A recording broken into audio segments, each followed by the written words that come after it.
Ladies and gentlemen, please welcome the 45th and 47th President of the United States, Donald J. Trump. Be an American, where at least I know I'm free.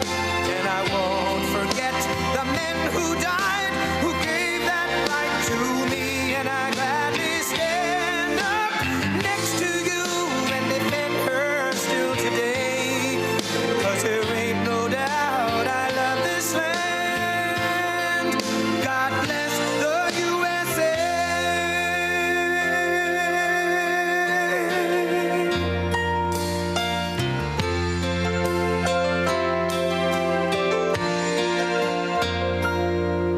From the lakes of Minnesota to the hills of Tennessee, across the plains of Texas, from sea to shining sea, from Detroit down to Houston and New York to LA, where there's pride in every American heart, and it's time we stand and say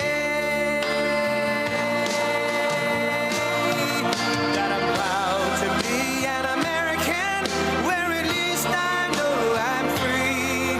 And I won't forget the men who died, who gave that right to me. And I gladly stand up next to you and defend her still today. 'Cause there ain't no doubt I love this land. God bless the USA.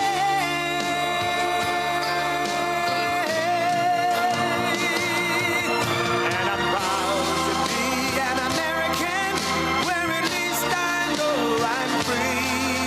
And I won't forget the men who died, who gave that right to me.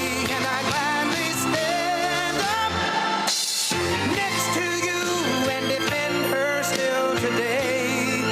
'Cause there ain't no doubt I love this land. God bless the USA.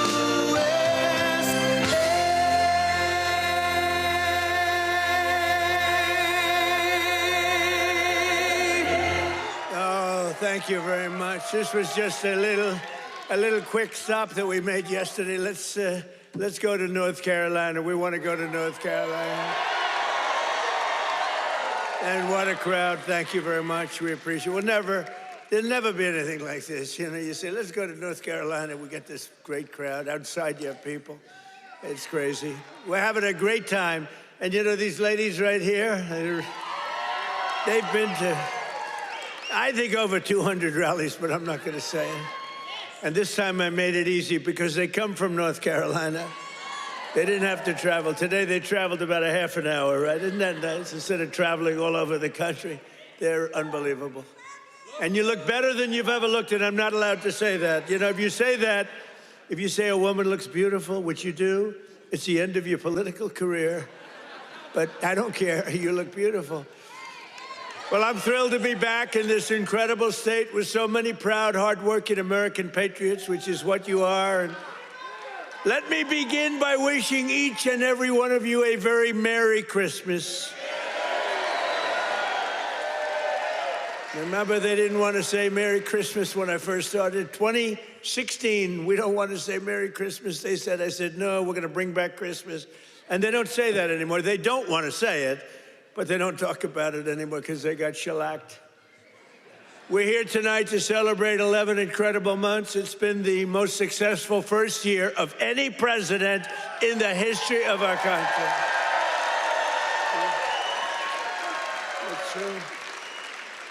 It has been, isn't that a big statement? But it's a statement that you read all over the place. I mean, who could have done better? I don't think anybody could have done better than us, not me, than us. We're in this together.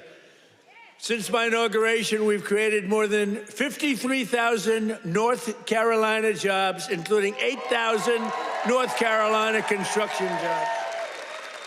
More than 150,000 North Carolina residents have been lifted off of food stamps. They're very happy about that. And after your horrible hurricane, which produced more water damage than any hurricane in history, the Democrats let you down. They really did. Remember, they wouldn't do anything. Remember?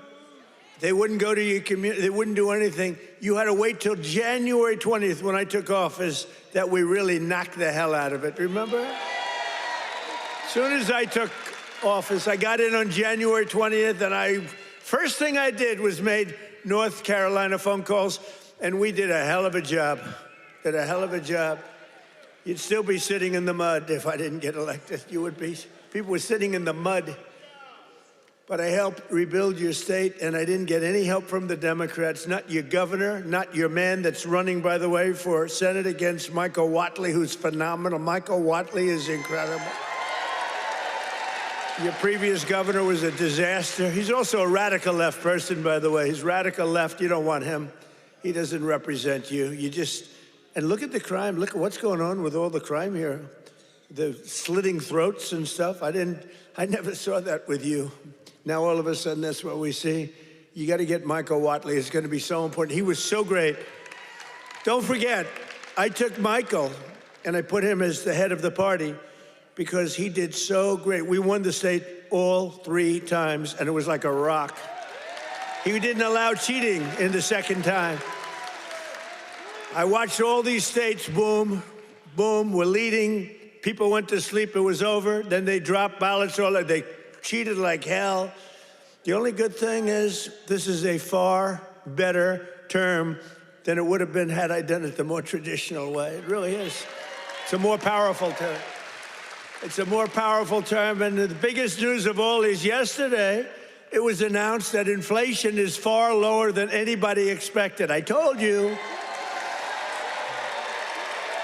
Beating every one of the 61 forecasts from the so-called geniuses, the experts. We're the geniuses, not them.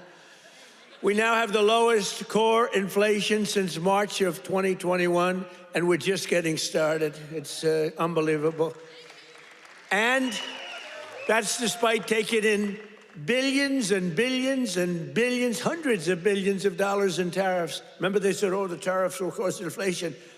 Just came out with the best inflation report we've had in years, and lots of cash, too. In fact, 1776, right? $1,776 goes to our military. You know, it was $1,775, and that was the number. You know, that was just a lump. I said, you know, if we had $1, we got 1776. Somebody said, that's genius. I said, well, I'm smart. I said, for $1, and I'll get these ladies who are loaded with money to pay for it from North Carolina. Their husbands can write a check in 2 seconds, take care of it. Now, think of it, for $1 more. They said, I can't believe we didn't think of that. Only hours ago, I left a meeting at the White House where we cut the cost of prescription drugs by 300, 400, 500, and even 600%. And I'm doing what no politician of either party has ever done before, standing up to the special interests and demanding lower prices for the American people. This is what we're doing. You know, it's called favored nations. And nations all over the world were screwing us.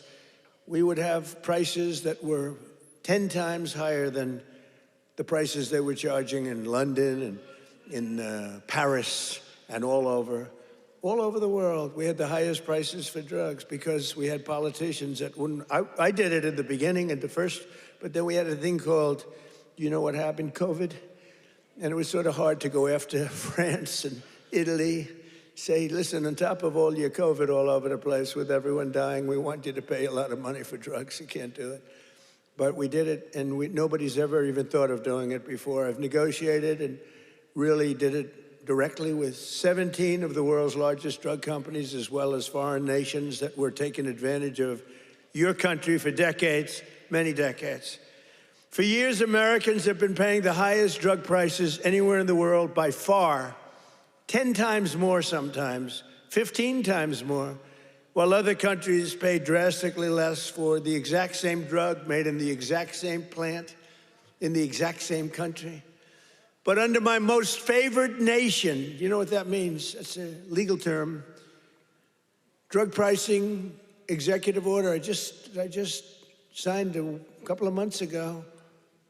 and is now being implemented, we have declared that the United States will now pay the same price as the lowest price of any country anywhere in the world.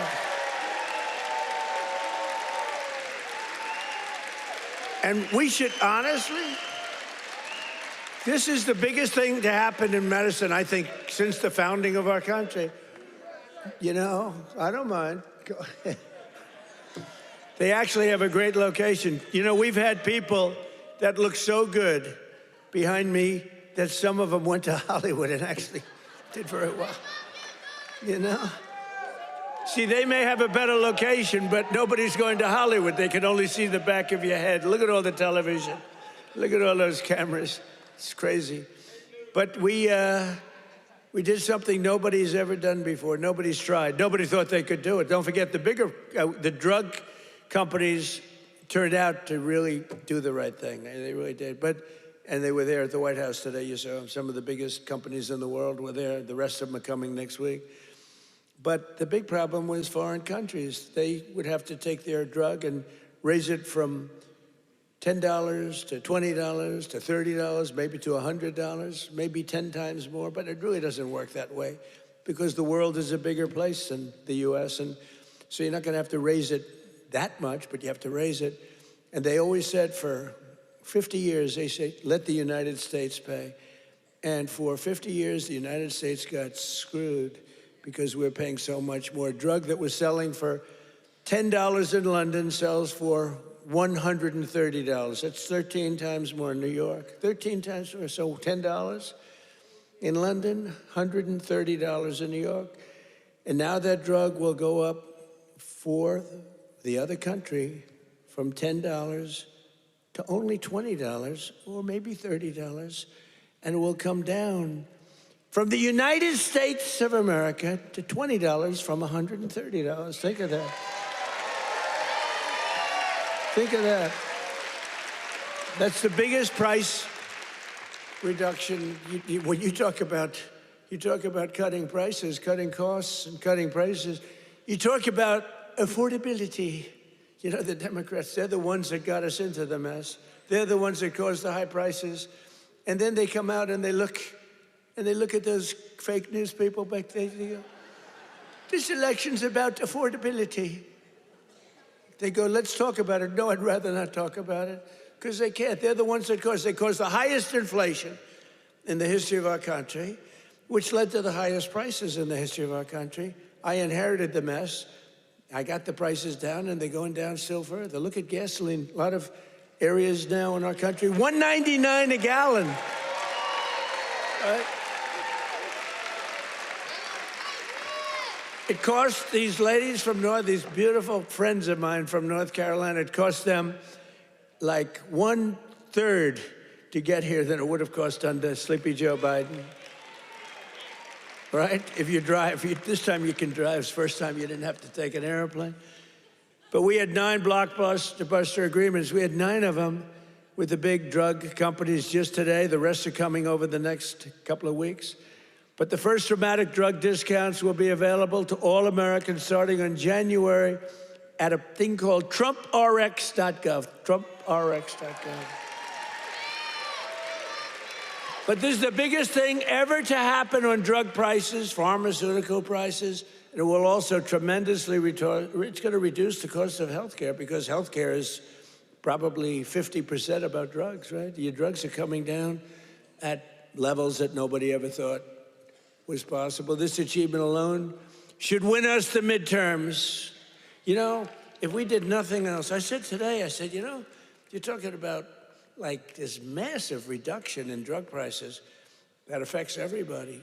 Older people, younger people, middle-aged people, sick people, well people. It's not just like patients, it's everybody. It can never happen. Nobody would ever have done this. It was very hard to do. I had countries laughing at me. I said, listen, you're going to have to double and triple your drug prices.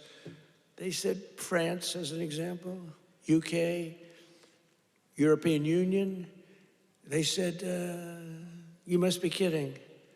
They've had low prices for years. The drug companies would go, could you pay more? No, charge the United. They wanted the drug companies, in all fairness, to charge the United States of America.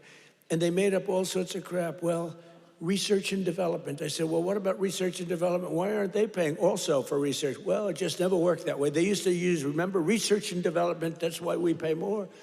I say 12 times more. Why? For research and development? It was all a con job. But I'd say to the head of France, as an example, I'm sorry, but you're going to have to double or triple your prices for drugs. No, no, no, we will not do that. Oh, yes, you will. I said, yes, you will. 100%. No, no, no. We will not do that. Of course we will not. I can't do that. I said, yes, you will. No, I won't. Yes, you will. And he said, why do you have such certainty? I said, because if you don't do it, I'm going to charge you a 25% tariff on everything you sell into America.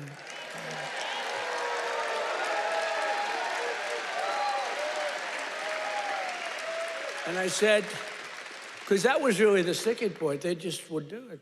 They told the drug companies for years, we're not doing it. We're keeping that pill at $10. We're not going to raise it. And the drug companies said, well, you know, it's unfair. I mean, they're paying 10 times more, sometimes 15 times more. That's okay, let them pay more. We're not paying more than the prices were stuck for years. And no president did anything about it. Sleepy Joe Biden didn't know he was alive. The last thing he cared about. The last thing he cared about was this. He didn't care about anything.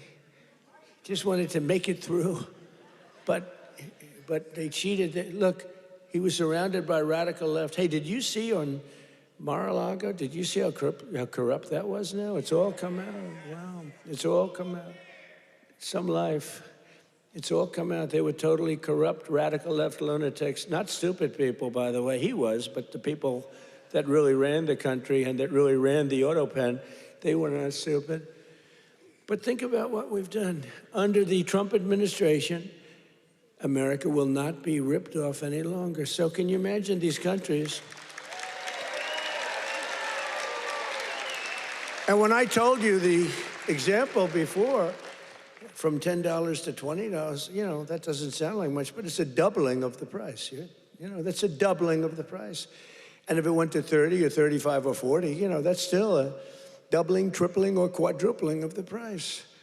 But I said, a 25% tariff, it's much more money than what you're talking about. So they would say to me, all countries, you know, obviously they said no at the beginning, and they would have told a normal president no, and that would have been the end of the conversation. So they said no to me, and I said, no, you'll do it, 100%. And they said, what's wrong with this? 100%. I said, 100% that you're going to do it. The one asked me, why are you so certain? Why would you say that I would quadruple the price of drugs in France or someplace?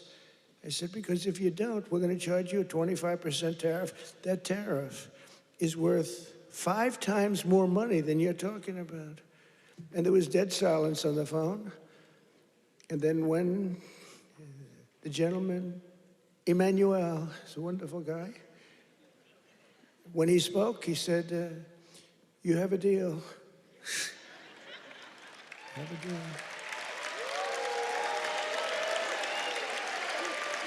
He's a nice guy, too. But you can't blame him, you know. This has been 40, 50 years. You can't blame him. But it was the same conversation with everybody. No, we can't do that. No, I cannot double the price of my drugs. I said, no, maybe triple or quadruple. But it's still much lower than we were paying. You know, we were paying a number that was crazy, 13, 14 times more. As president, I'm also taking in the gigantic health insurance companies that have gotten rich on billions of dollars of government subsidies. And I want the money to go directly to the people. I want the money to be paid directly to the people so that they can buy their own health insurance, which will give far better benefits at much lower cost. By the way, what I told you about buying the drugs at this massive dollar discount, it's like from where it is, that's going to have a huge impact on the cost of health care. The current Unaffordable Care Act, commonly known as Barack Hussein Obamacare, was created to make insurance companies rich. It was bad health care at much too high a cost. And you see now that the steep increase in premiums, it's being demanded by the Democrats. It was never any good, Obamacare. It was done for the benefit of insurance companies, which totally control the Democrats. That's why you could have a strike on January 30th. You could have another shutdown because the Democrats are totally in the hands of, they're totally controlled by the insurance companies, big wealthy companies. Again, I want the money to go directly to the people so you can buy your own health care, and you'll get much better health care at a much lower price.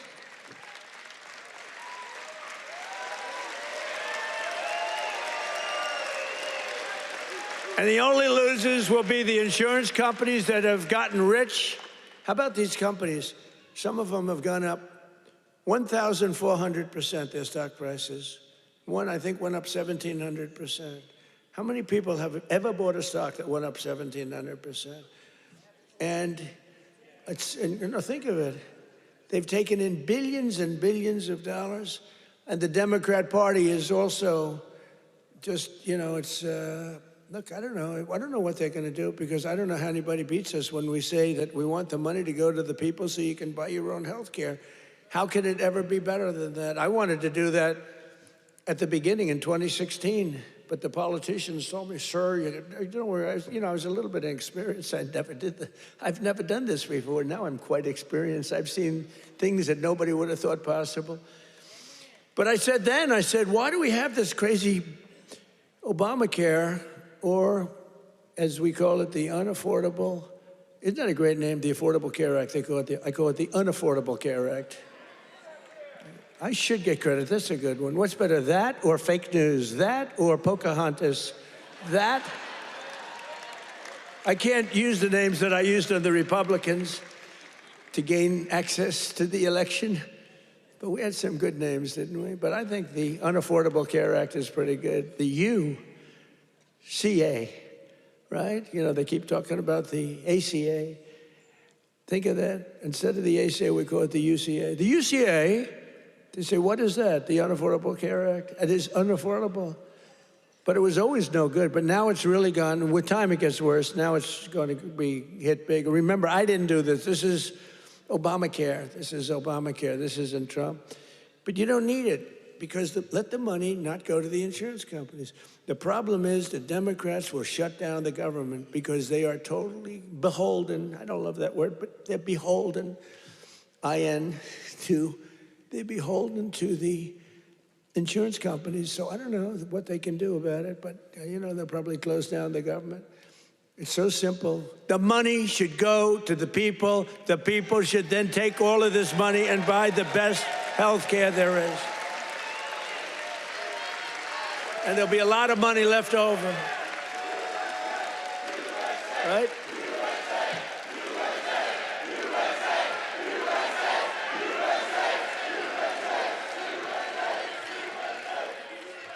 But they'll not be happy. But that's okay with me, because you, the hardworking citizens, and finally you're going to have great health care at the right price, so you're going to have it. Although today I did suggest one thing, because when I was watching these big drug companies get up and talk about things, they were giving free medicine, and I mean, they couldn't have been nicer, they couldn't have been better, and they were, giving us a hard time a while ago, but it worked out good. I said, you know what I'm going to do? I'm going to call these insurance companies fat cats. They are fat cats. I'm going to call the insurance companies, and I'm going to set up a meeting with them, all of them, and maybe I'll have the same luck that we had with the health companies, with the pharmaceuticals and the drug companies that we had. So rather than just saying we're not going to deal, maybe they'll give us a deal, like cut the price by 50%, and maybe then it starts to make sense. So I'm going to meet with them. Who knows? Who knows?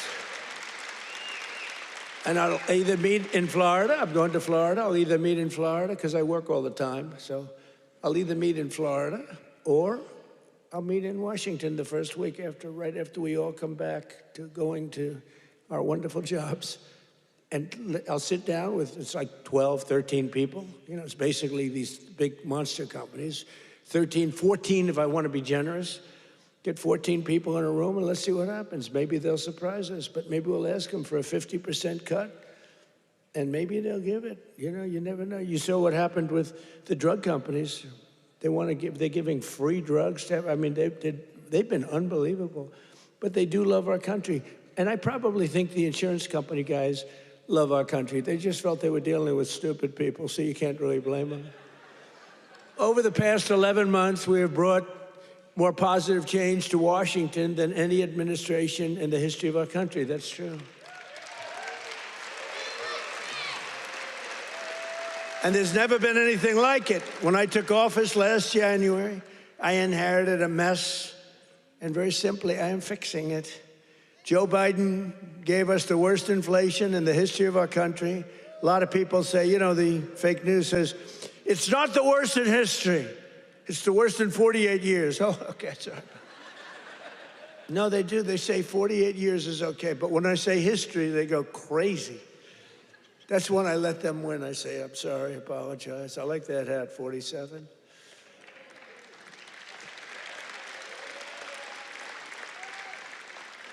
It's nice, actually. Beautiful, nice thread, gold thread. I watched that myself. I want gold thread, not mustard colored, you know? No, they give you, a lot of times they sell you mustard colored. It costs them a lot less. We don't accept those hats. When you have a mustard colored thread, don't accept it. But it caused the prices to be higher than ever before, making it really life unaffordable for millions and millions of Americans. Our border was open, and our country was being invaded by an army of 25 million people. Many came from prisons and jails, mental institutions, and insane asylums. You know the difference between a prison and a jail? A prison's more severe, right? You know the difference between a mental institution and an insane asylum? An insane asylum is more severe. They came from both. They were drug dealers, gang members, and over 13,000 murderers, more than 50% of whom killed more than one person. Think of that. They killed more than one. A lot of them said, oh, I didn't mean, but you know, when you kill more than one, get them the hell out of our country. How about that incident with that horrible monster that killed the young, beautiful girl from Ukraine, an animal? And to think we'll have been trials for years, and you'll get some nice liberal lawyer, and they'll say, oh, well, he had a bad day. Yeah, he had a bad day. He slit her throat. We had men playing in women's sports, transgender for everybody, crime at record levels, the worst trade deals ever made. And our country was laughed at from all over the world, but they're not laughing anymore. 1 year ago, our country was dead. Now we are the hottest country anywhere in the world because we finally have a president who puts America first.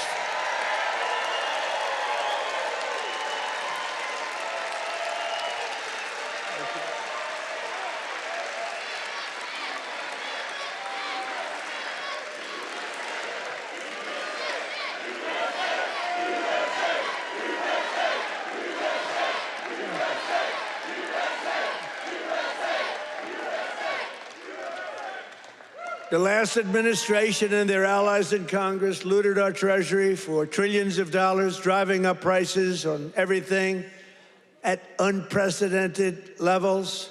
How about the new thing in Minnesota with the Somalians?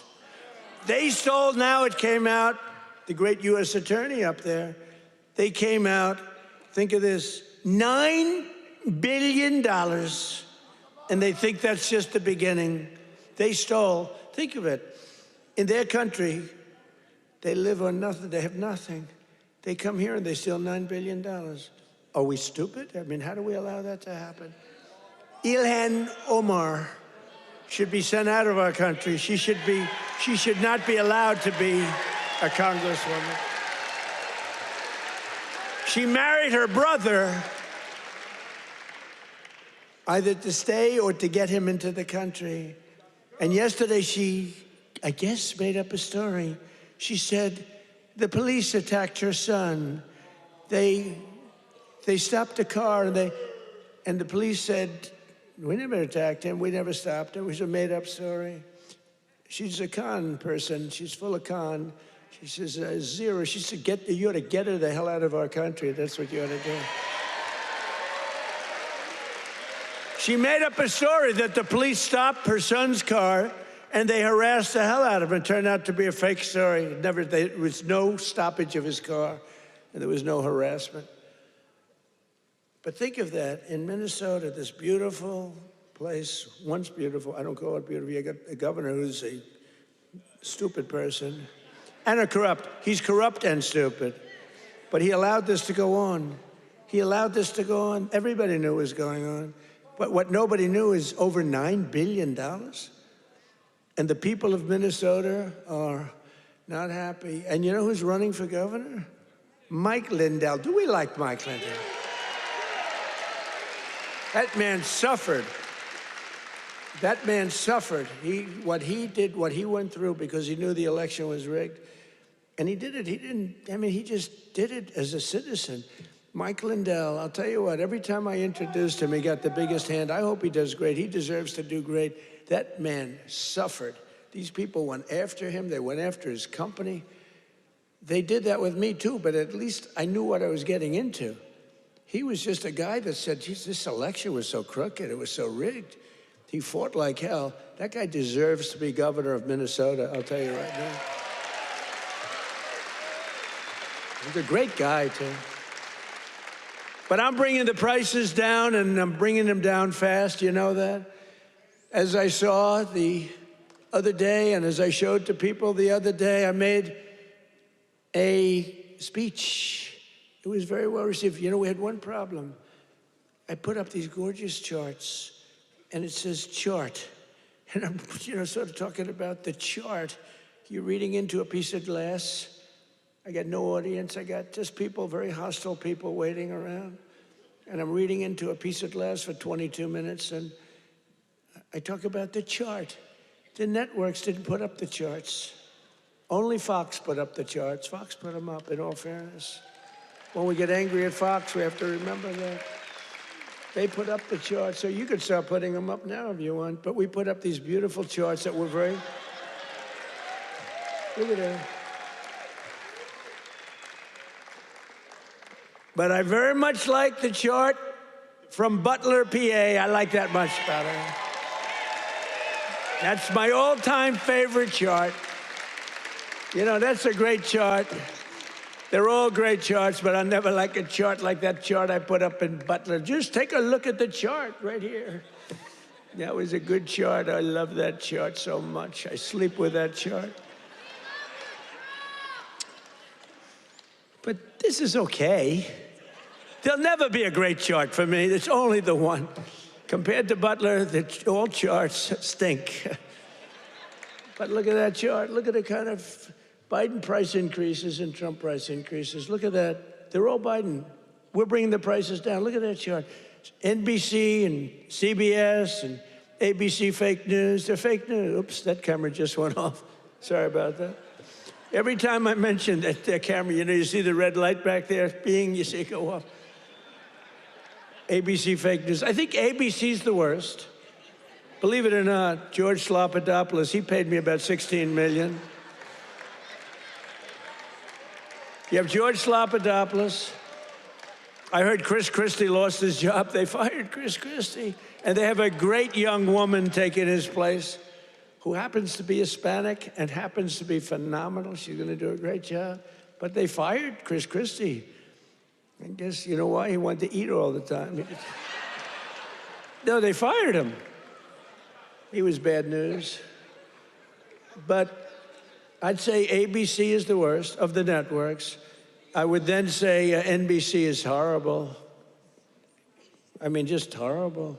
They had this guy on, this fake guy, the fake senator. I call him the fake senator from a place called Georgia, right?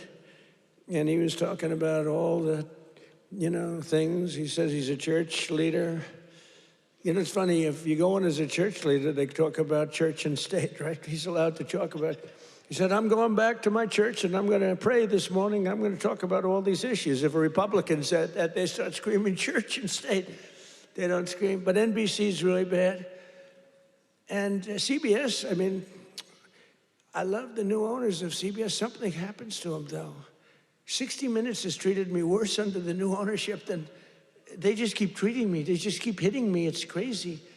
And then you have Marjorie Trader Brown, I call her, because green turns to brown under stress. So I call her Trader Brown, which I don't like doing because 2 words is too much, 2 out of 3. We're changing to Marjorie Taylor Greene. I'm going Marjorie Trader Brown, so I have to trade. And a lot of people don't understand 2 words is too much to change. I actually like Marjorie Taylor Brown better, but everyone says Marjorie Trader Greene is good, but they're all good. But what the hell happened to her? She must have been a stone cold liberal. She's on CNN now all the time. Can you believe it? And it was only because I couldn't call her back. You know, I have 218, 19, it changes, but we have 200 and some odd congressmen and women. I have 53 senators. I have 212 countries. I've got a family. It's nice to talk to my family, too. You can't call a president every single day, and then when the president doesn't call you back, she goes around saying, he doesn't call me back. He doesn't. I said, Marjorie, I can't call you back. I got 2. I think, Marjorie, I just can't call you back. I'm sorry. And I wouldn't call her back. And she goes onto a rant. He won't call me back anymore. Sorry about that. You know, you can only go so far. Yeah, once a month, once every week or 2 weeks, but you can't, you know, highly neurotic. Her, not me, but I'm neurotic too. I think I'm probably very neurotic too. I always say controlled neuroses is good. Being neurotic, no good, but if it's controlled, that's okay. It gives you some energy. But what the hell happened to Marjorie Trader Greene? It's unbelievable, but she dropped out because I wasn't going to endorse her, and the person I would have endorsed was going to kill her in the polls. So she dropped out. And then they talk about how brave she is. No, brave would be to stay. And, you know, it's one of those things. But she dropped out. I can't believe it that people can change so much. But you can't go from being a strong conservative to a stone-cold liberal unless you were lying. You know, you can't do that. I mean, you can stop liking somebody, or you can say, I don't know, she's fake. Look, front row Joe, what are you doing in the second row? What happened? Well, you're in the front row. That's good. It's front row Joe. I don't know who's been there, the front row Joes or you? It's pretty close, I think. Very different, hey, very different types. Would you stand up, please, in the front row? Just stand up. Look at these women. Look how incredible they are. Right? Even front row Joes will admit they're very great, right? Look how beautiful they are. People like you built our country. You built our country. And that's why we love you. You built our country. The people in this room built our country. Under Sleepy Joe Biden, car prices, gasoline prices, hotel rates, airfare, and more went up 30 to 75%. Now they're all coming down. We're all coming down. Take a look at that. Isn't that beautiful to look? The same is true with groceries. The price of a Thanksgiving turkey was down by 33% compared to Sleepy Joe's high-priced era. Don't forget, when you have the highest inflation in history and or 48 years, do we think and look, in terms of a speech, I think 48 years is the equivalent of history. Do we agree? Can we say? Because they had a piece on me today in one of these fake newspapers, which are all dying. They're all going bankrupt, thank God. But they're the worst. That I misrepresented by saying history. It's actually 48 years. And I said, you know, that's not a bad misrepresentation, I don't think. The price of eggs is down 82% since March. Do you remember? There the people are. Do you remember? Fake news. Do you remember when I just got elected? It was a big thing. We won every swing state. We won the popular vote. We won by like 312 to 200 and something, and like low 200. And we won everything. We won districts, the word district. We won districts by 2,750 to 525. That's a slaughter. And that's the thing when you see everything's red except for two little lines on the left and the right, meaning New York and California. That's the one that really is incredible. 2,750 to 525. We won everything in a slaughter. We won everything. And what a great thing it was, right? When you can have an election that good. And they tried to rig it. Remember we had the thing? Too big to rig. Remember that statement? That was a big thing. They tried like hell. They gave up at about 9:02. It was too big. It was just a landslide. They couldn't do it. They cheated a lot. But we made it too big to rig, and I appreciate you getting out. I said, the polls had us up, pretty way up. And a lot of times when that happens, you'll say, let's go out and watch a movie, and we'll come back and watch the president win. No, I said, don't watch a movie. Go out and vote. But it was too big, so it came back. What an evening. That was, what was better, 2016 or 2024? Tell me. I don't know. 2016 was pretty monumental. What was better? I don't know. Beating Hillary was fun.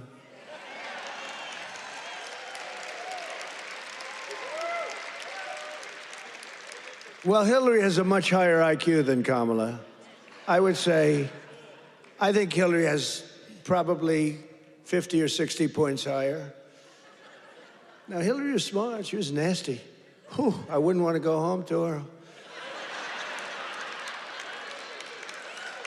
She was nasty. Remember, she was a nasty person. I was going to use a B word. I said, my wife would not be happy. My wife always says, please, please don't use foul language. You know who else does? Franklin Graham. He says, President. He says, I love your speaking ability, President. You're a great speaker, although nobody says it. You know, I get these big crowds, but did you ever see the press do a story that I'm a great speaker? They say, oh, he looked tired. Oh, he's this, oh, he's that. Yeah, I mean, it's crazy. I get crowds, the biggest crowds in history of anything, not only of anything. They never say, he gave a great speech tonight in front of 45,000 people. Look at the crowds that we get, are the biggest crowds ever. Before the election, we're getting 80, we had 117,000 people show up in New Jersey. It was a great speech. You know what they said? He looked tired. I looked tired. You can't be tired in front of 117,000 people. It's not possible. You've got a lot of adrenaline. The adrenaline is pumping, right? But that's why they're fake news. That's why nobody listens to them anymore. But remember that we slashed the yearly cost of new mortgages by $3,000. Look at the mortgage chart. We slashed them. Look at that.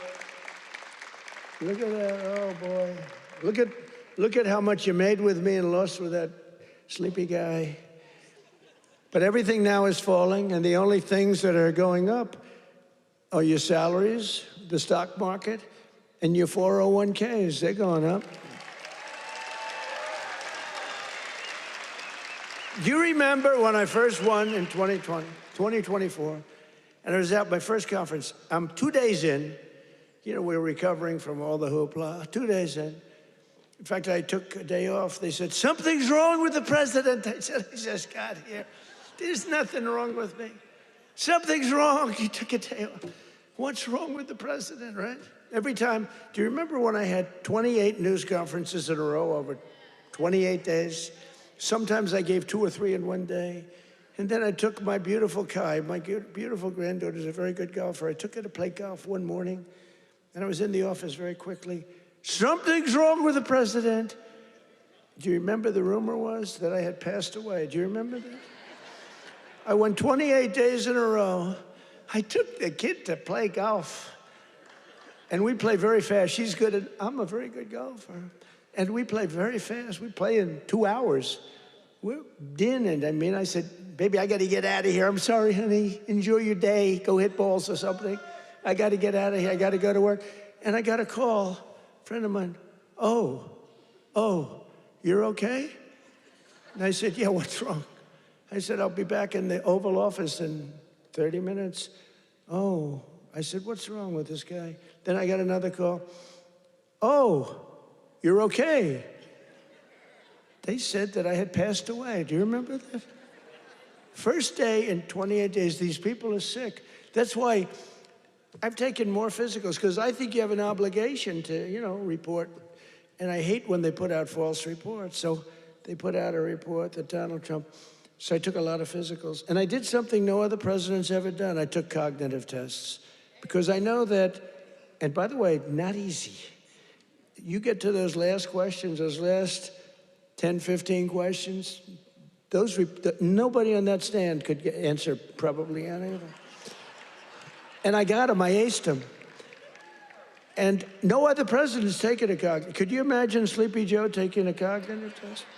I don't think he'd get the first question is like, what is this? And they show a lion, a giraffe, a fish, and a hippopotamus, right? And they say, which is the giraffe? So that's the only question. But what happens is it then gets harder. I don't think Joe would have gotten the first question right. He would say hippo. I want the hippo. But anyway, I've taken now 3 cognitive tests. I've aced every single one of them. And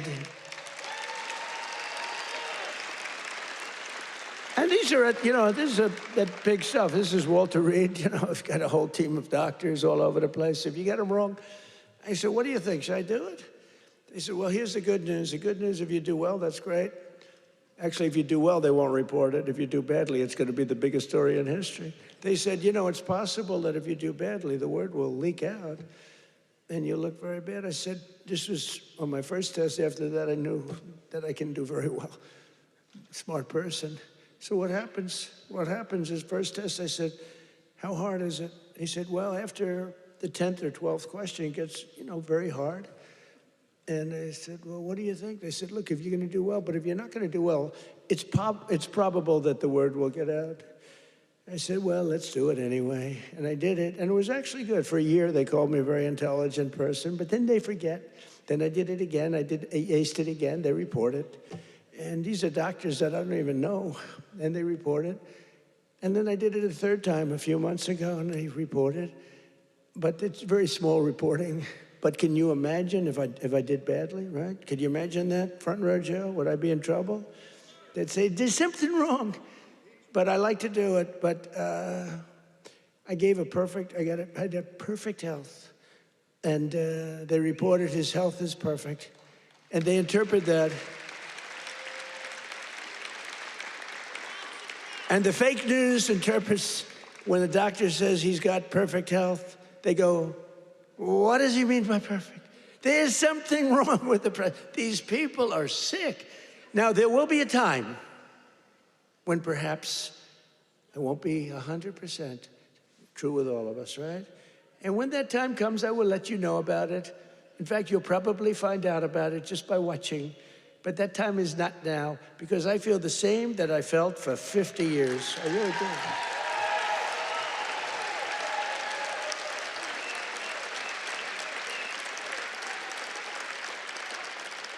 But we have I think we have an obligation to, at least report your health. But I will tell you, to me, because of what happened for 4 years, I really think having a cognitive test for presidents to take a cognitive test is very important. I think it's very important. I'm hearing that they say it's, not with Biden, they said it was not constitutional. That was the least of his problems.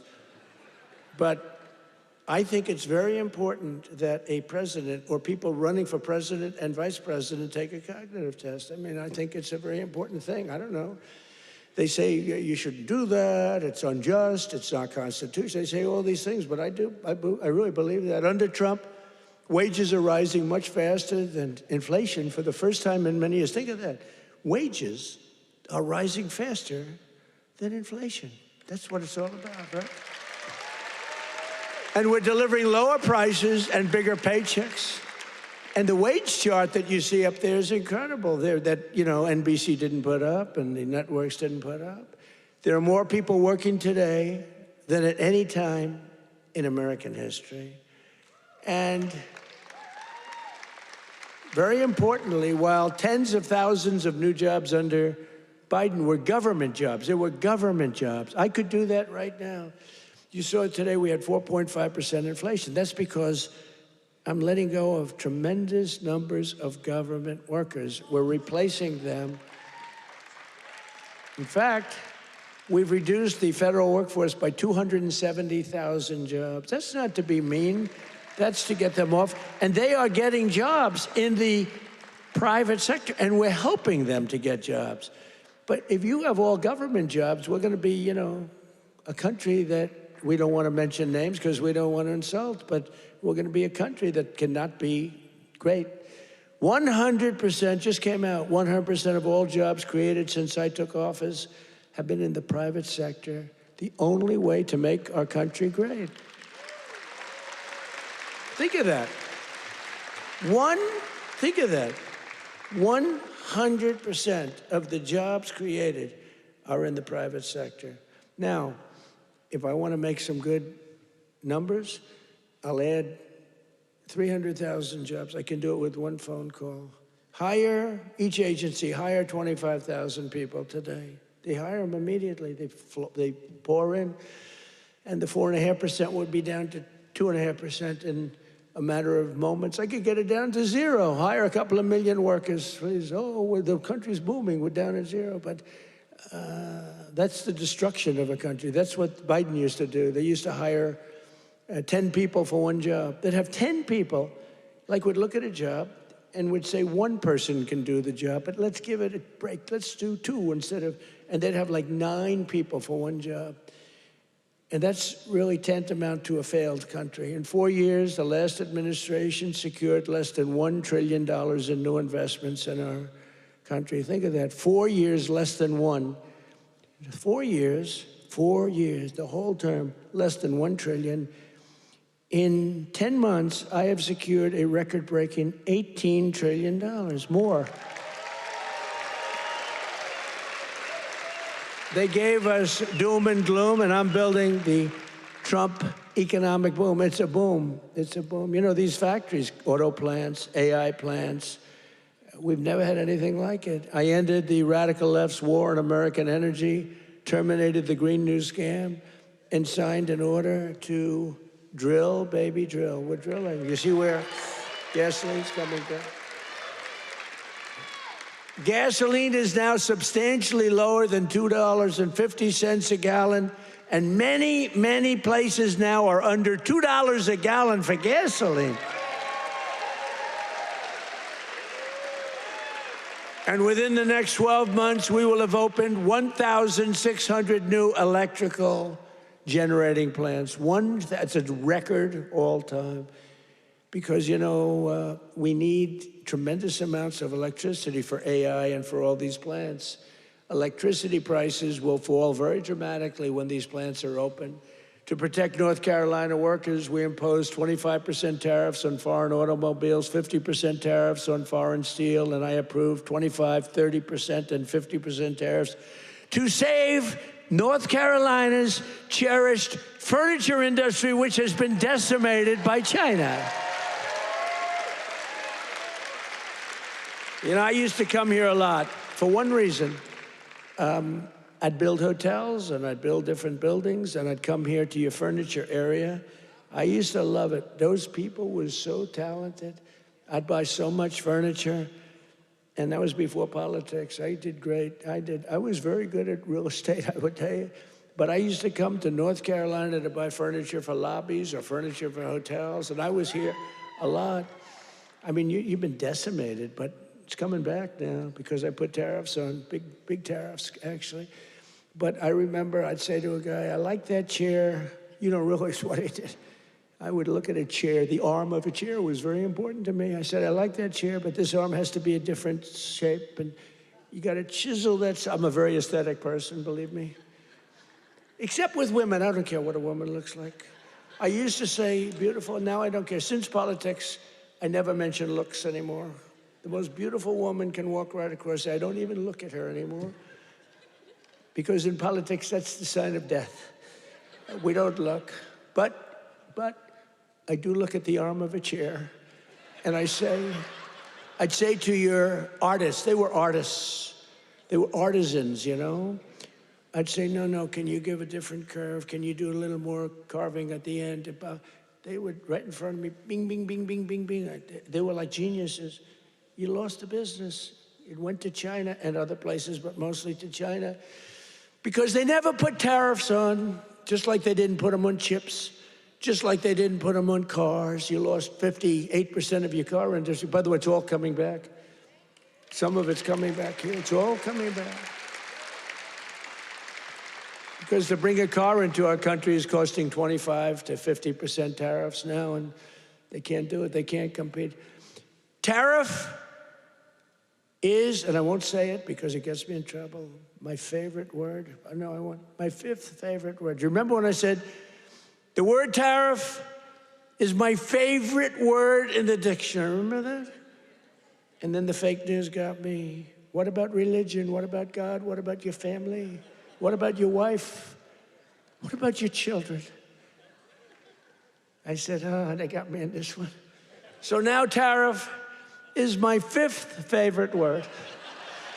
And now I'm okay. It's my fifth, 5. Now I'm okay. But starting in the new year, the people of North Carolina will also see the dramatic results of the largest tax cuts in American history, including no tax on tips, no tax on overtime, and no tax on Social Security for our great seniors. No tax for our seniors. Tell me what? Let's do a poll.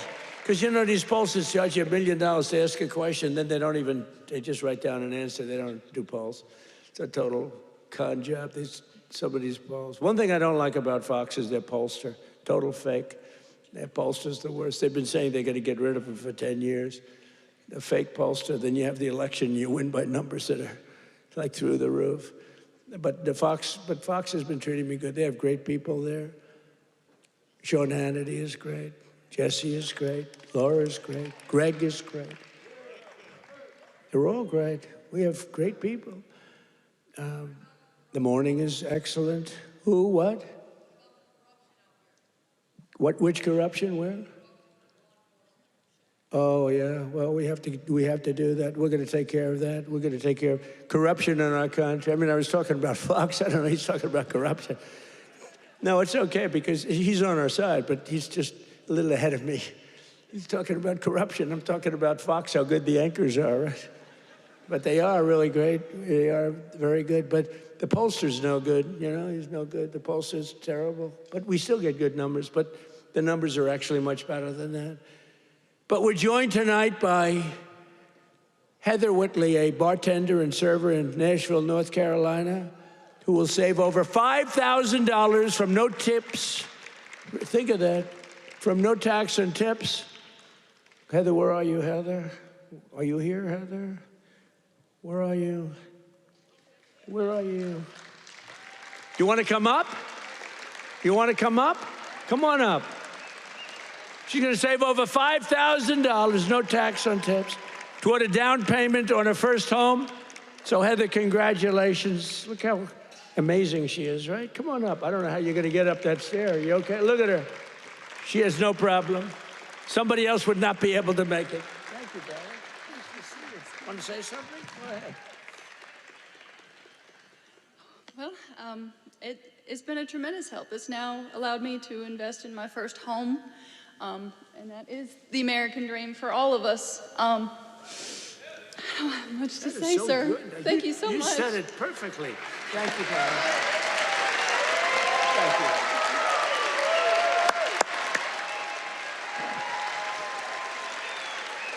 Heather, you don't realize you said that so perfectly, because that's what it is. You're going to get a home, and you're going to be happy as can be, and you are a great person. Thank you very much. You couldn't have been better. Thank you, darling. Also with us is Austin Harding, a police officer, highly respected, a loving father from Monroe.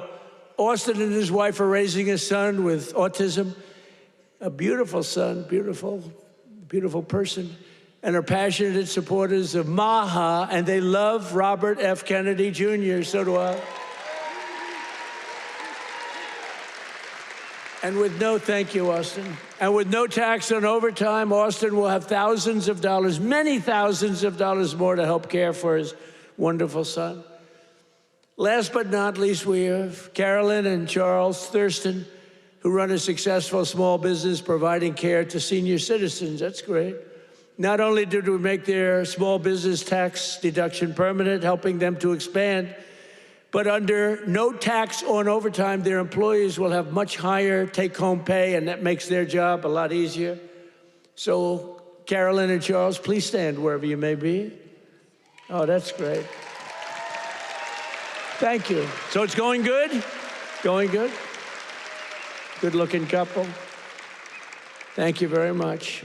Another key part of our tax cuts is known as Trump accounts. You hear about that? You put money in, and they are knocking them dead. It's great.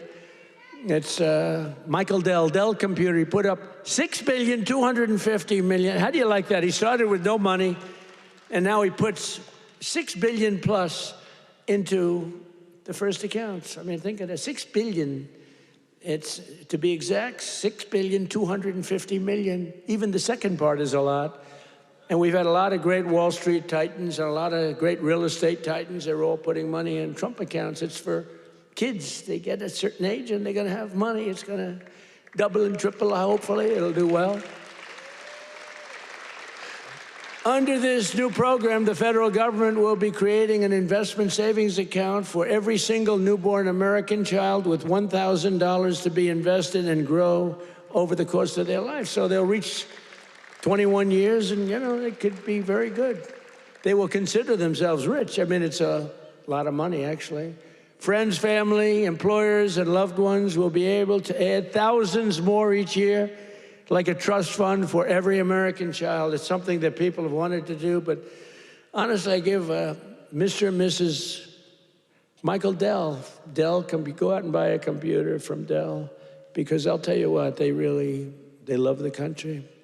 Great people. Every single Democrat in Congress voted against these incredible benefits. Every single Democrat said no, including a guy named Don Davis right here from this district. He voted against it.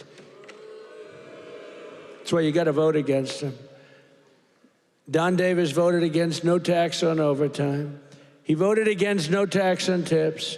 And he voted for the largest tax increase in American history. He wanted the largest tax, and he's your congressman. So I don't know if you know him. And honestly, I'm good at politics. I never even heard of this guy, so he hasn't made a big impact. But he voted yes on every single Biden disaster, including massive inflation, open borders, sanctuary cities, and the Green New Scam. Don Davis betrayed North Carolina. Don Davis did nothing about the flood.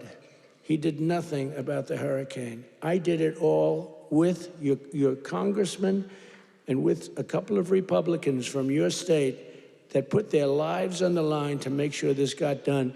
And we had to wait till January 20th. They wouldn't do a damn thing. The waters didn't recede. They were living in areas that didn't have water, and now they were surrounded by water.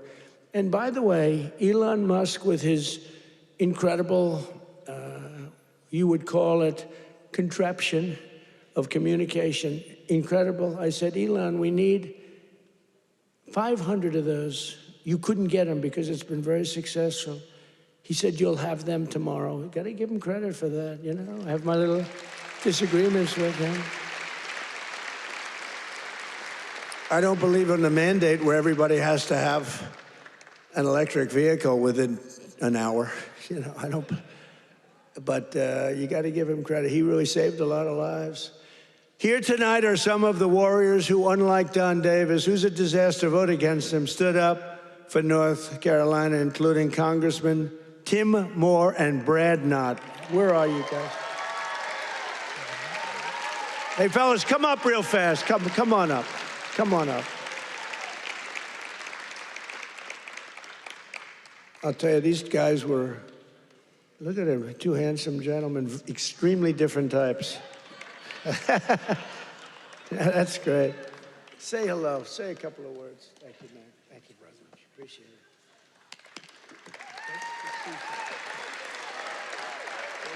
Well, everybody, I was with the president when he had his first trip once he took the oath. And where did he come? North Carolina. As we gear up for the midterm cycle, where's the first state that President Trump has come? North Carolina. He knows what you know. It's the people that make this country great. It's not the government, it's not regulations, it's people just like you. And let me just tell you this, the fight is long, it's hard. I'm new to this, and I have been amazed at how hard the president is fighting for you. So let me say this simply and with my whole heart. Stay with us. We hear you, and we're going to keep fighting for you. Thank you so much.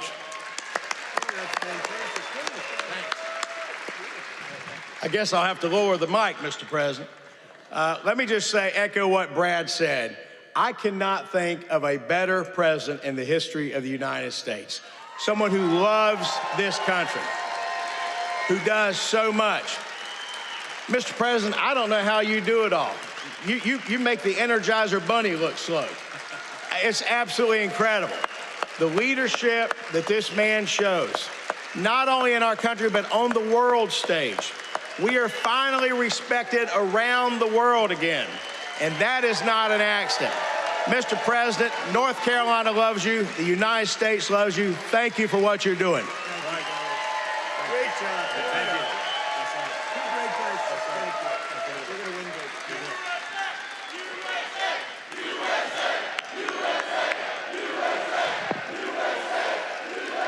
Great job.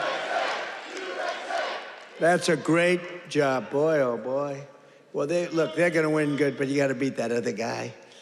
Thanks also. I want to thank somebody very special. He's the Secretary of Labor, Lori Chavez DeRemer. Where's Lori? Lori, thank you. What a job. What a job you've done. Our friend did me a big favor when he recommended you. I was recommended by a great guy, a great friend of mine, and a big fan of Lori, and he said, I have somebody that would be great, and that was an understatement. You've been unbelievable. Thank you very much, Lori. Appreciate it. And another one has been incredible, got a lot of energy. Director of Federal Housing Finance Agency. He's done a phenomenal job. Mr. Bill Pulte. Bill, thank you very much. Thank you, Bill. Also, State Senator Phil Berger. Phil, thank you. Great.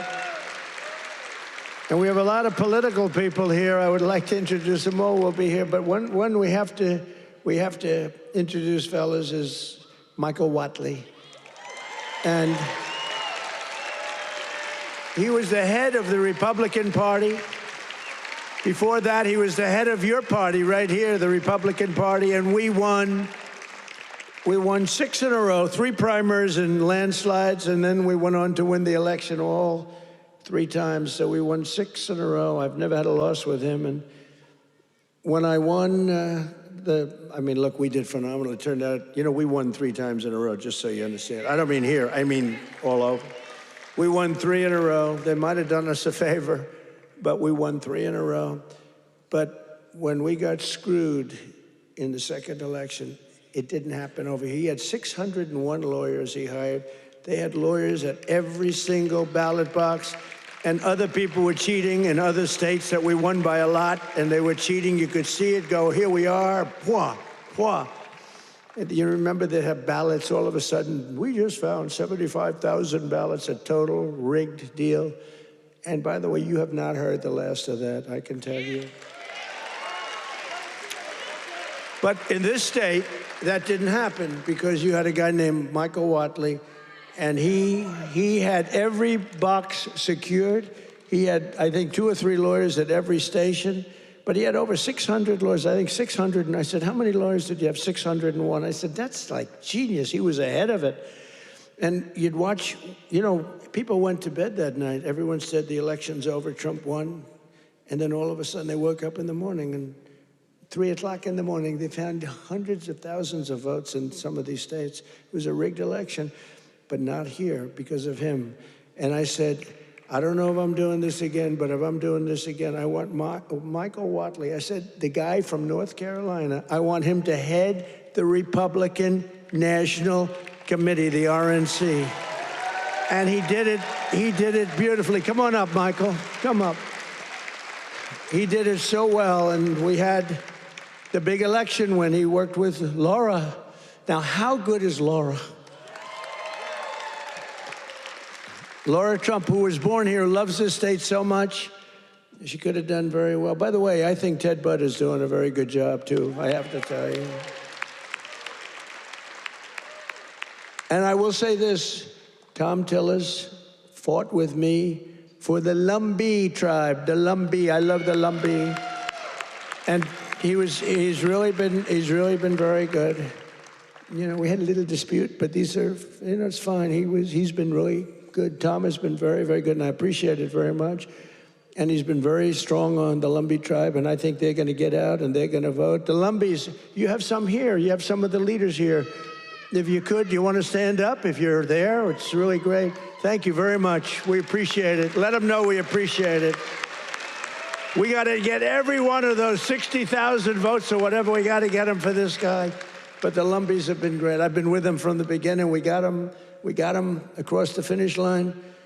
But I want to ask Michael to say a few words. He's just been an unbelievable warrior.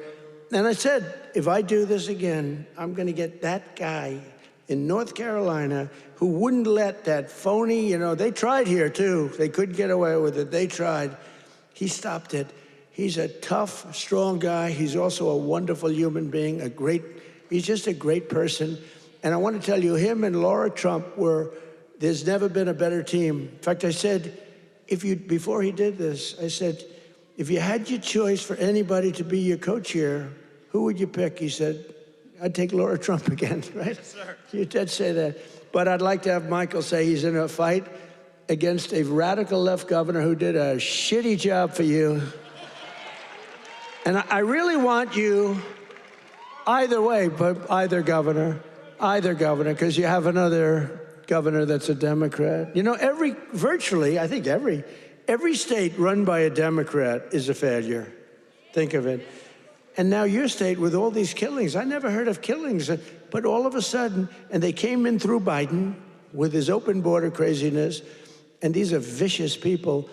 But I want this man to say just a few words because it's so important that he wins. You don't want to have a radical left senator that basically wants to have open borders, transgender for everybody, men playing in women's sports. Michael, are you in favor of men in women's sports? I am not. Are you in favor of transgender for everybody? I am not. Are you in favor of open borders? No. Thank you. Save you. Thank you, sir. You know, in 2015, Donald Trump came down that golden escalator, said he was going to make America great again. And he was going to do it by rebuilding our economy, restoring our borders, and making America respected around the world again. And I said, I'm with that guy. And we won in 2016, and we won in 2020, and thank the Lord that we won in 2024, and Donald Trump right now is serving as the most transformational president in our lifetime. And President Trump, my pledge to you is this. When I win this seat, when I am the next senator from North Carolina, I am going to be a fighter every day for this great state. I am going to be a conservative champion for North Carolina, and I am going to be an ally to our great president, not just the 45th president, but the 47th president as well, Donald J. Trump.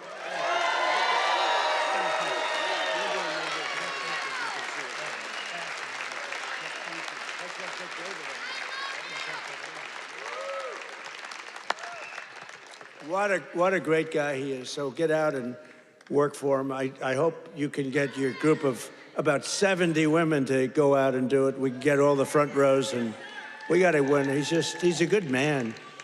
And he represents your values, that I can tell you. But I also want to express my condolences to the people of this state and to the loved ones of NASCAR legend Greg Biffle, who perished yesterday in a tragic plane crash with his family in Statesville.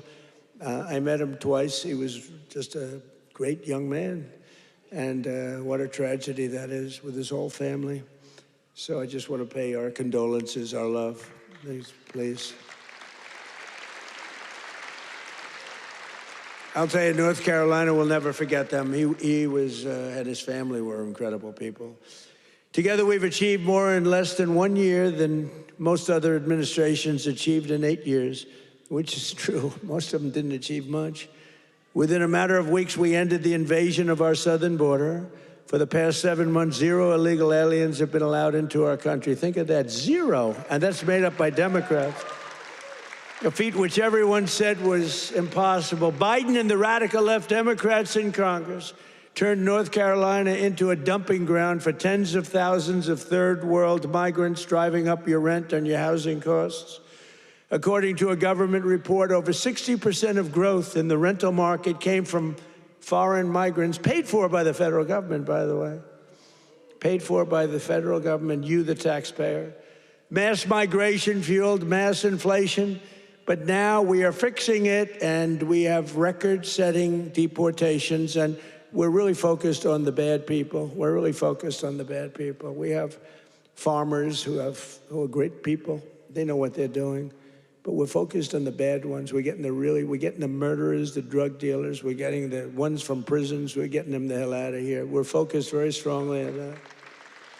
For the first time in 50 years, we're seeing reverse migration as migrants go back home. We're saying, go back home, please. And we want the bad ones to go back home because those are the ones that caused the problem. And think of Washington, D.C. So, I mean, outside of the terrorism attack from 3 weeks ago. And by the way, that young, beautiful man is doing well. You know, we thought we lost both of them.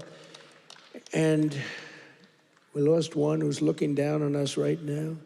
But it looks like he just stood up. Can you believe it? He stood up today for the first time. 2 great people. Sarah's looking down on us, and from heaven, she was incredible, doing so well. But he's doing, they were both about the same. We thought we lost both of them. Hit in the same area, if you can believe it. He was hit hard. But and his mother, Monica, I spoke to her the night of, sir, he'll be okay. Every doctor was saying, he doesn't have much of a chance. And she said, sir, I'm telling you, I know my boy, he's going to be fine. I can't believe it. And literally, actually yesterday, he stood up and he's talking a little bit. I mean, the whole thing is incredible. The mother, I've never seen anybody. I never saw anything like it. She was so positive. She said, I'm praying, and everybody's praying, the whole country's praying, and there's no way he's going to have any problem. He's going to be just fine. It's not even that he was going to make it. It was like, he's going to be fine. Incredible person. In the year before my election, all net job creation was going to foreign migrants, all of it, 100%. Since I took office, 100% of all net job creation has gone to American-born citizens. The migrant invasion also brought massive crime. What's happening with the killings in North Carolina is indescribable. I mean, for the first time, you're in national news all the time with the killings. That's because you're run by Democrats. 2 weeks ago, an illegal alien from Honduras who entered under Biden walked onto a train in Charlotte with a large knife and brutally stabbed a passenger multiple times in the chest. The same savage criminal alien had previously been arrested 2 months earlier, but he was released by authorities to pillage and kill, which he did. Also recently in this state, you saw this one. Nobody could watch it. Another monstrous criminal with 14 prior arrests plunged a knife into the throat of an innocent young, beautiful girl, Ukraine. She was from Ukraine, who was sitting on a train. You could see she was scared to be there. You could see that, right? Everybody knows what I'm talking about. She walked onto the train. She was afraid to be there. What happened to North Carolina? You didn't have that condition. And then she was attacked from behind violently by this savage. No one can ever forget that look of shock and terror on the young woman's face. It happened so fast as her murderer walked down the train car, dripping with blood all over. Passengers are looking at him. They're saying, what is that? There's blood pouring out from every part of him, from the knife. For years, radical left politicians have been releasing bloodthirsty, violent offenders and criminal aliens back onto your streets under our leadership. We're finally getting illegal aliens and vicious felons off the streets and throwing them out of our country, or in some cases, putting them in the toughest jails in the world because, frankly, we don't want to let them into their country because we don't want to take a chance that these animals will come back. We're restoring law and order in America.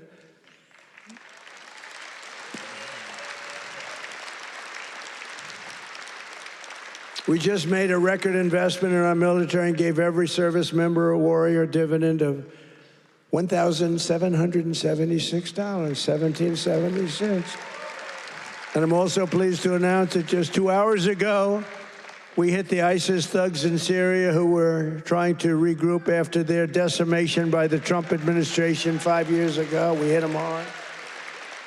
I ordered a massive strike on the terrorists that killed our 3 great patriots last week.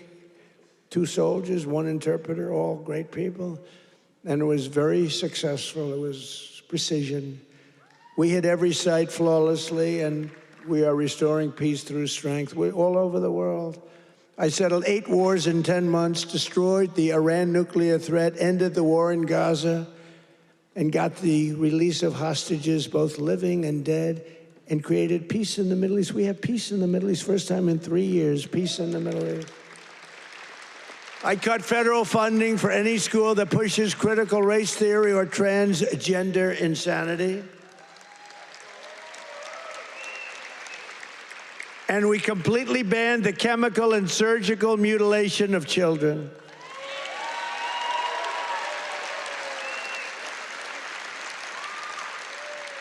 Can you believe I'm standing here, 2025, talking about I banned the surgical mutilation of children? Could you imagine 15 years ago saying that? People would say, this guy's crazy. What the hell is he talking? The surgical mutilation of children. I banned it. And it's a wonderful thing I did. But can you imagine having to even say it? Or can you imagine having to say that we are keeping men out of women's sports? Frankly, that's less important if you want to know the truth, but it's very important. The surgical mutilation I had to ban, and I did, I banned it. But we're also keeping men out of women's sports. Have you seen some of these records? Have you seen the long distance race? One of these races go all day. They had champion women, they had some very good men, but not the champions. And one man won the race by 5 hours and 14 minutes and 12 seconds. 5 hours, 14 minutes. Think of that. Won the race by 5 hours. What do? Your parents go back home, go to sleep for a few hours, and come back and meet your daughter, and she's supposed to be thrilled? What kind of crap is that? Or the weightlifting records, where people that never lifted a weight before are going into the women who are fighting national championships, almost Olympic championships, and they're lifting 112 pounds more, and they've never done it before? Or the boxers that are getting decimated? You saw the Olympics where they had 2 people that they converted from men to women. They did a conversion. And the one young woman from Italy, a championship boxer, she got hit by a left jab. A left jab, for those that don't do it's just like a defensive punch. She got hit. She walked to her corner. She said, I've never been hit like that. I quit. Then they said, no, go out. You can do it. And then he gave her another left jab. That was it. And she said, nope, I can't do it. It's so demeaning to women. And they don't stop. I saw the other day on one of the shows, I think Meet the Fake Press. I'm pretty sure it was that stupid show. And they had a congressman that you all know, a Democrat, saying, no, we have to allow men to play in women's sports. Where do these people come from? Or how about open borders? They're fighting for open borders. If I didn't get elected, our country would be ruined. We would have not had a country. I'm telling you, I'm not bragging about myself. I'm saying we would not have had a country. And now we have the greatest country in the world. I'm telling you, hottest, we're the hottest. We're restoring the name of a great president, William McKinley, to Mount McKinley in beautiful Alaska. That they took the name off and they named it something else. And I renamed the Gulf of Mexico to the Gulf of America. Right? That was a good one. Well, you know, I checked for my whole life. I don't know. I guess I didn't do it in my first term because I was the hunted. I had bigger problems. I had these animals trying to attack me at Mar-a-Lago. They went into my wife's closet. And I'll say this, number one is very bad, but it sounds a little strange. They looked at her drawers. You have drawer, and then you have drawer. They looked at both. And she's a very meticulous person, you know, like these people, it's just like she'd fit into your group very well. She'd be very happy with her, but everything is perfect. Her undergarments, I want to use a nice, sometimes referred to as panties, are folded, perfect, wrapped. They're like so perfect. I say, that's beautiful. You know, it's the part of the world she came from. Everything was perfect, no problem. Fold, fold, fold. I think that she steams them, make sure. Just that it. We came home. I wasn't there when the raid took place. The raid of a popular president, a former president. She opened the drawers and it was not that way. They were a mess. It was all over the place. And she said, oh, what happened? That's so terrible, but it's terrible. They went into my young boy's room. These thugs are disgusting and we cannot let them get away with this stuff. We have all the evidence now. We have all the evidence, and we have to do something about it. We have to do something about it. It's illegal and it's disgusting. You know, I brought a lawsuit, and I'm winning the lawsuit.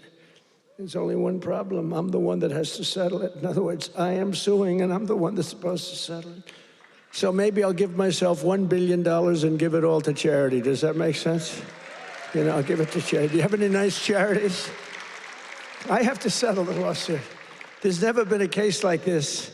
Trump suit, I sued a long time ago, and it's doing fine. It's a suit, and now, you know, we found all this stuff. Did you see where the FBI didn't want to do it, but the Justice Department forced them to do it? The FBI guys didn't want to do it, but the thugs and the DOJ wanted to do it.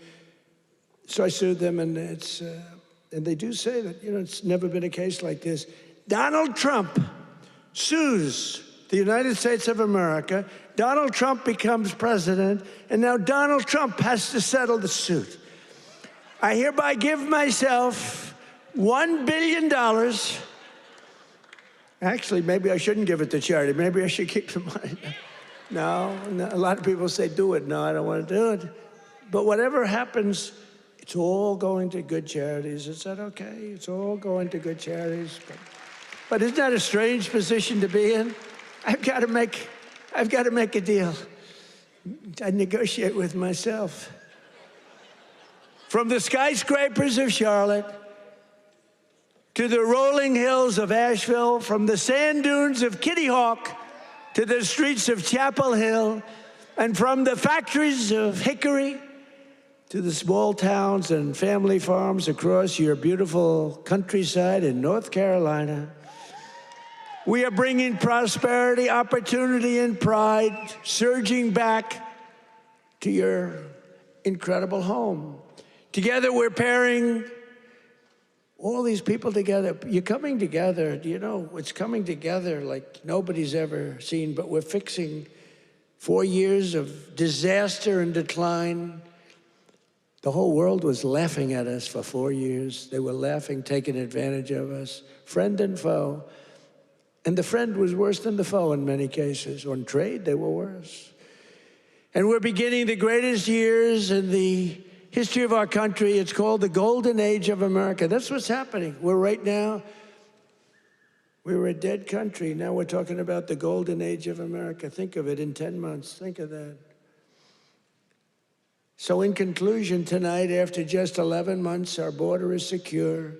Our spirit is restored. Inflation is stopped. Wages are up. Prices are down. Our nation is strong. And America is back.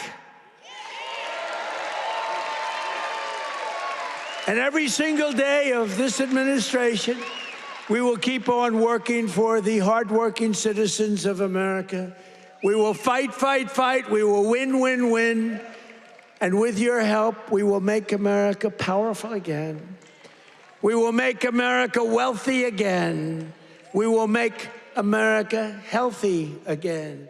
We will make America strong again. We will make America proud again. We will make America safe again. And we will make America great again. Thank you, North Carolina. God bless you all. And Merry Christmas.